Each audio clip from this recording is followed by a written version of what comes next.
बुध ग्रह की विशेषताएं। बुध आकार और द्रव्यमान में सौरमंडल का सबसे छोटा ग्रह है, जिसका व्यास लगभग 4879 किलोमीटर है। इसका द्रव्यमान पृथ्वी के द्रव्यमान का केवल 5.5% यानी 3.3 × 10⁻23 किलोग्राम है। घनत्व।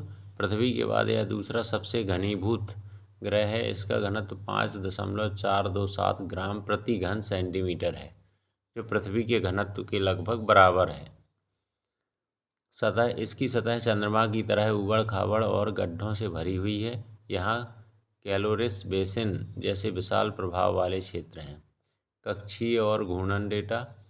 परिक्रमा काल। सूर्य के निकटतम होने के कारण यह सबसे तीव्र गति से चलता है। इसकी परिक्रमा अवधि मात्र 88 पृथ्वी दिन है।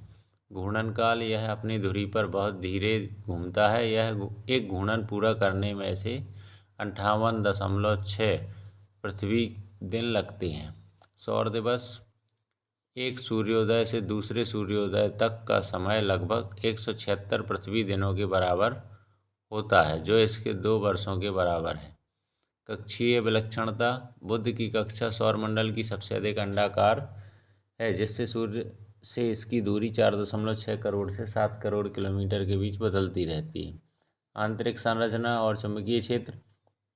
विशाल धात्विक कोर। बुध की त्रिज्या का लगभग 85% हिस्सा इसके धात्विक कोर मुख्यतः लोहा से बना है। यह कोर आंशिक रूप से तरल अवस्था में हो सकता है। चुंबकीय क्षेत्र। आकार में छोटा होने के बावजूद बुध का अपना स्थायी चुंबकीय क्षेत्र है, जो पृथ्वी के चुंबकीय क्षेत्र की शक्ति का लगभग 1.1% है। वायुमंडल और तापमान।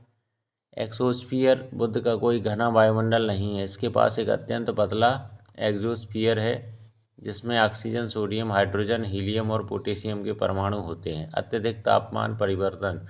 वायुमंडल के अभाव में यहाँ तापमान का भारी अंतर रहता है। सूर्य के सामने वाले भाग का तापमान 430 डिग्री सेल्सियस तक पहुँच जाता है, जबकि छाया वाले भाग का तापमान गिरकर -180 डिग्री सेल्सियस तक हो जाता है। महत्वपूर्ण मिशन। मैरिनर 10 1974-75 में बुध के पास से गुजरने वाला पहला यान। मैसेंजर 2011 में बुध की कक्षा में प्रवेश करने वाला और 4 वर्षों तक विस्तृत अध्ययन करने वाला नासा का मिशन। बेपीकोलोबो वर्तमान में सक्रिय मिशन, जो 2025 के अंत तक बुध की कक्षा में पहुंचने के लिए निर्धारित है।